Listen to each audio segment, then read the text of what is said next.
Okay guys, अब हम थोड़ा सा क्रिप्टो करेंसीज के फंडामेंटल्स को समझ लेते हैं। ठीक है, अब फंडामेंटल्स का मतलब क्या होता है? आप अगर किसी इंडियन मार्केट में स्टॉक मार्केट के फंडामेंटल्स चेक करोगे, मतलब किसी भी स्टॉक के फंडामेंटल्स चेक करोगे, आप उसका पी देखोगे, है ना? ठीक है, पी रेशियो देखोगे, पीबी रेशियो देखोगे, है ना? आप उसका क्या बोलते हैं, उसके जो क्वार्टरली रिजल्ट्स देखेंगे। ओके, आप देख सकते हो आपका ईयरली प्रॉफिट देखोगे। ओके, आप उसका लोन देखोगे, है ना? लोन के बाद उसका सीईओ कौन है, उसका मैनेजमेंट क्या है ना? उसका बिजनेस मॉडल क्या है, कितने सालों से काम कर रहा है, क्या ग्रोथ है, ईयर ऑन ईयर ग्रोथ क्या है, CAGR क्या है उसका, है ना? मतलब year on year consistent basis पे कितना वो प्रॉफिट देते हुए जा रहा है। 12% का CAGR, 13% का, मीन्स हर साल ऑन एन एवरेज 12 से 13% का रिटर्न दे रहा है।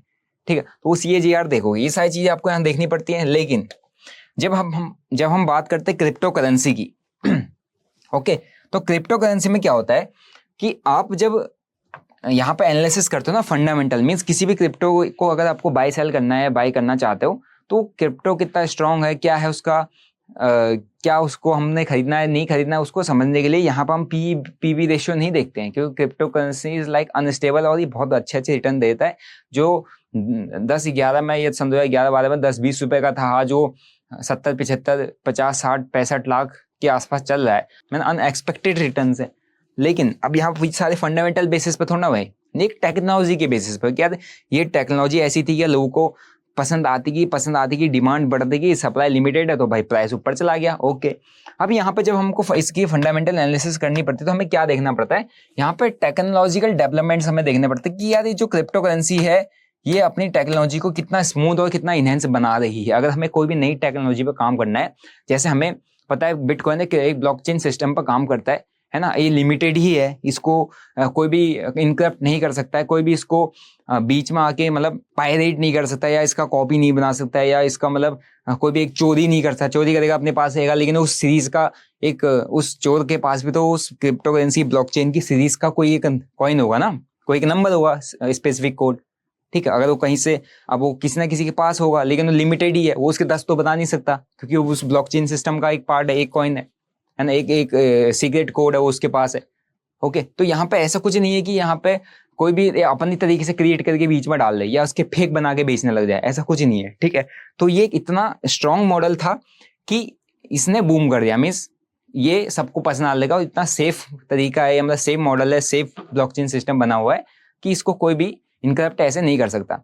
स्कैम, इसके नाम पे कई चीजें स्कैम पे चलती हैं कि आपको बिटकॉइन मिलेगा, ये होगा वो होगा, ऐसा वैसा, इतना कमा के दे देंगे, वो कमाएगा, वो स्कैम अलग है। लेकिन बिटकॉइन के स्ट्रक्चर को कोई भी ब्रेक नहीं कर सकता, क्योंकि इतना सही तरीके से, इतना सेफ तरीके से बना हुआ है ना? क्योंकि आप उसके नए ब्लॉक को माइन करने के लिए एक नया अगर ब्लॉक किसी ने क्रिएट करना है, एक ऐसे करके, अगर ये ब्लॉकचेन सिस्टम पे जुड़ा हुआ है ना, अगर किसी को अगर यहाँ से फिर नया ब्लॉक क्रिएट करते हुए जाना है, कोई एक नया ब्लॉक क्रिएट करना है, तो इस एक ब्लॉक को क्रिएट करने में, इस चेन की इस एक ब्लॉक को क्रिएट करने में ऑलमोस्ट 4 ईयर लग रहे हैं, है ना, माइनर्स को।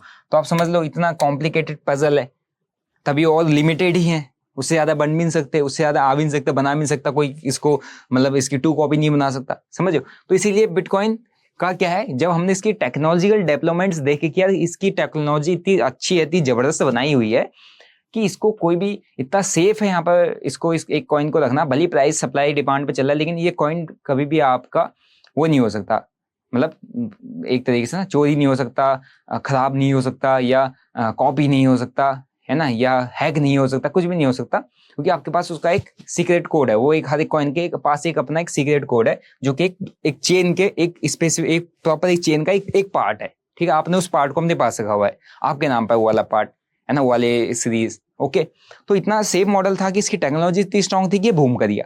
लेकिन अब उसी के साथ साथ और सारी कॉइन्स मार्केट में आ गई। अब वो इतनी तेजी से बूम नहीं कर पाई, उसमें क्या ऐसा दिक्कत आई? उसमें क्या इसलिए आई क्योंकि उनकी जो टेक्नोलॉजी थी उतनी स्ट्रांग नहीं थी।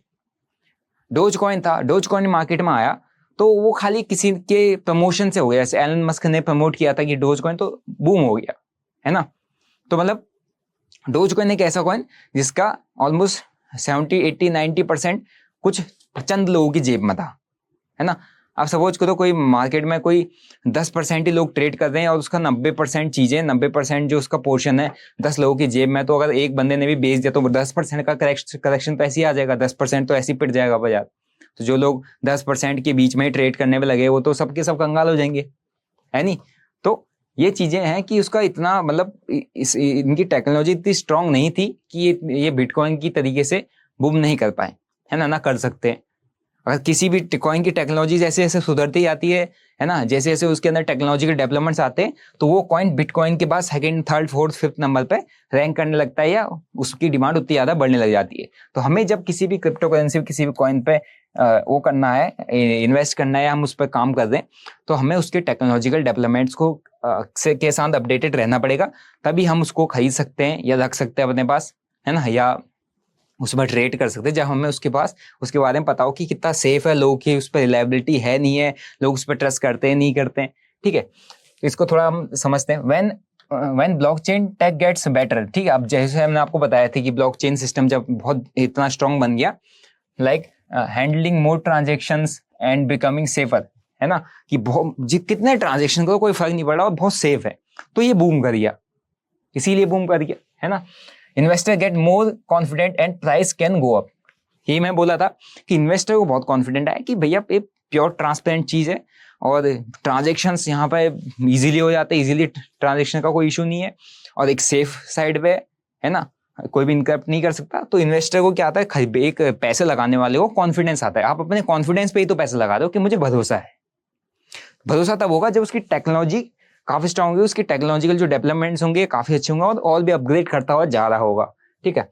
ओके, तो news about upgrades and new users of blockchain can make price jump too, ठीक है।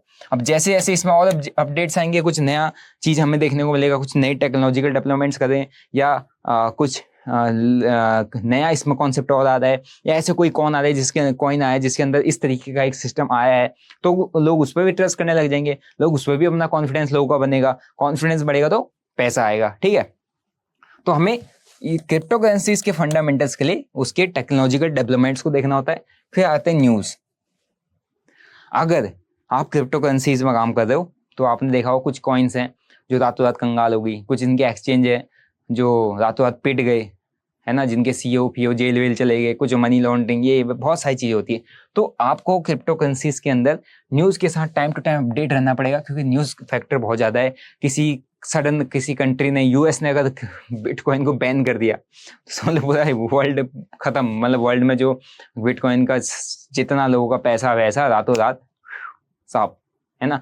दुबई ने एक्सेप्ट करना बंद कर दिया, ये सब कर नहीं, तो नेगेटिव इम्पैक्ट पड़ जाएगा ना उस पर, कॉन्फिडेंस लूज जाएगा, लोग बेचना चालू करेंगे, यार इतना पैसा डाल लगा, इससे अच्छा निकाल दो इसको, हमारा नुकसान हो रहा है। तो ये चीजें आपको टाइम टू टाइम यहाँ पर न्यूज के साथ अपडेट रहना पड़ेगा। कोई भी किसी भी कंट्री ने इस कॉइन के ट्रांजेक्शन को एक्सेप्ट किया, जैसे इंडिया एक्सेप्ट करने लग जाता है ना, क्रिप्टो ट्रेडिंग्स को एक सेफर कोई ब्रोकर मिल जाता है, उसके थ्रू अगर ये एक्सेप्ट करने लग जाता है कि डायरेक्टली कॉइन को आप बाय सेल कर सकते हो, तो एक और बूम आ जाएगा क्रिप्टो करेंसीज के अंदर, क्योंकि इंडिया तो बहुत बड़ा मार्केट है, ठीक है। फिर इसके आते हैं गवर्नमेंट्स कोई रूल रेगुलेटरीज वगैरह कुछ आते हैं, है ना, कि कोई गवर्नमेंट ने कुछ नए रूल लगा दिए, कुछ टैक्सेशन सिस्टम लगा दिया, कुछ ना कुछ ऐसा कर दिया कि जो उसके जो इन्वायरमेंट को हार्म कर रहा है, क्रिप्टो करेंसीज के इन्वायरमेंट के लिए ठीक नहीं है, तो उसके प्राइस ड्रॉप भी आपको देखने को मिलते हैं। तो इसीलिए आपको यहाँ पर न्यूज पर अपडेट होना होता है। इसका जो फंडामेंटल्स आपने चेक करने, पहला टेक्नोलॉजिकल डेवलपमेंट, दूसरा न्यूज अपडेट्स की क्या क्या इस तरीके इस कॉइन में न्यूज आई है एंड इसके बाद क्या हुआ है, और ऐसी न्यूज वापस आ गई तो फिर क्या हो जाएगा, क्या हमें इसमें बैठना चाहिए नहीं बैठना चाहिए, ठीक है। फिर उसके बाद आते हैं रेगुलेटरी चेंजेस, ठीक है। Regulatory changes in crypto trading matters a lot, good rules can raise price. अगर कोई अच्छी रूल्स आती है, जैसे मैंने बताया है ना, गाइडलाइंस एंड लीगलाइजेशन, अगर कुछ हो जाता है, कुछ अच्छे रूल्स आते हैं, कुछ अच्छी गाइडलाइंस आती हैं, तो प्राइस और अच्छा जाएगा, प्राइस बूम करेगा, लोगों का कॉन्फिडेंस बढ़ेगा। लेकिन जैसे इंडिया के अंदर हो गया कि भैया 30% टैक्स नहीं कर सकते, भैया इलीगल हो, जो कर रहा है उसको पकड़ ले रहे, धर ले रहे, ईडी लग जा रही है, कुछ लॉन्ड्रिंग का सिस्टम आ रहा है, मनी लॉन्ड्रिंग के केसेस हो रहे, गवर्नमेंट कंट्रोल नहीं कर पा रही, रेगुलेशन इतनी बना दी है, तो लोगों के ये क्रिप्टो करेंसी के एनवायरमेंट के अगेंस्ट है। मींस ऐसा एनवायरमेंट क्रिप्टो करेंसीज को नहीं चाहिए, है ना। क्यों, मतलब क्योंकि यहाँ पे लोग इंडिया के अंदर कॉन्फिडेंट नहीं रहेंगे इसमें लगाने के लिए, तो लगाने के लिए कॉन्फिडेंट नहीं रहेंगे तो लोग और मतलब जो लोग इंटरेस्टेड होना चाह रहे हैं और जो नया फ्रेश बायर्स आना चाह रहा है नहीं आ पाएगा, फ्रेश बायर्स नहीं आ पाएंगे तो प्राइस फ्रेश हाई नहीं बना पाएगा, नए लेवल्स पर नहीं जा पाएगा।